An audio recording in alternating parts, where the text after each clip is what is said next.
नमस्कार मित्रांनो, देशभरातील लाखो पेन्शनधारक आणि फॅमिली पेन्शनर्ससाठी आजचा हा व्हिडिओ अत्यंत महत्त्वाचा ठरणार आहे.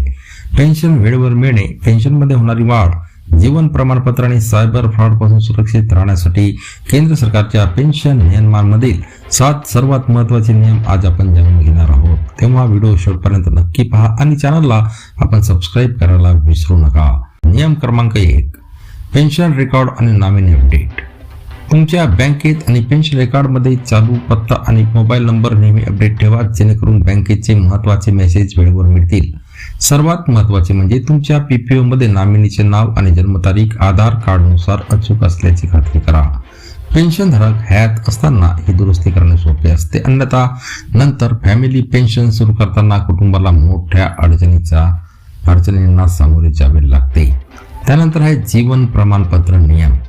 मित्रांनो, दरवर्षी नोव्हेंबर महिन्यात जीवन प्रमाणपत्र जमा करणे बंधनकारक असते, तर 80 वर्षावरील ज्येष्ठ पेन्शनधारकांसाठी सुविधा 1 ऑक्टोबरपासूनच सुरू होते. आता तुम्ही घरबसल्या मोबाईलच्या फेस आरडी ॲपद्वारे चेहरा स्कॅन करून डिजिटल जीवन प्रमाणपत्र भरू शकता.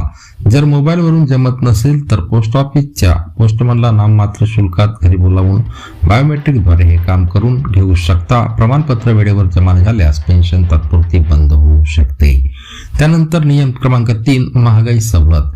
मित्रांनो, सरकार दरवर्षी जानेवारी आणि जुलैमध्ये DR वाढवते. लक्षात ठेवा, जर तुम्ही पेन्शनचे कम्युटेशन केले असेल तरीही DR हा तुमच्या मूळ बेसिक पेन्शनवर मिळतो, 60% नाही. संरक्षण क्षेत्रातील पेन्शनर्स स्पर्श पोर्टलवरून आणि इतर पेन्शनर्स त्यांच्या विभागाच्या पोर्टलवरून पेन्शन स्लिप डाउनलोड करून DR योग्य मिळतोय का ते तपासून पाहू शकता. त्यानंतर नियम क्रमांक 4, 80 वर्षानंतर अतिरिक्त पेन्शन. मित्रांनो, वयाची 80 वर्ष पूर्ण होताच मूळ पेन्शनमध्ये 20% अतिरिक्त वाढ मिळते. 85 वर्षावर 30%, 90 वर्षावर 40%, 95 वर्षावर 50% आणि 100 वर्ष पूर्ण झाल्यावर थेट दुप्पट पेन्शन बेसिक पेन्शन मिळते. नियम क्रमांक 5, तक्रार निवारण. मित्रांनो, जर पेन्शन कमी येत असेल किंवा रखडलेली असेल तर बँकेत किंवा कार्यालयात लेखी तक्रार देऊन त्याची रीतसर पावती नक्की घ्या. याशिवाय केंद्र सरकारच्या ओपन ग्राम या अधिकृत पोर्टलवर तुम्ही घरबसल्या 100% निवारणासाठी ऑनलाईन तक्रार नोंदवू शकता. त्यानंतर नियम क्रमांक 6 व 7.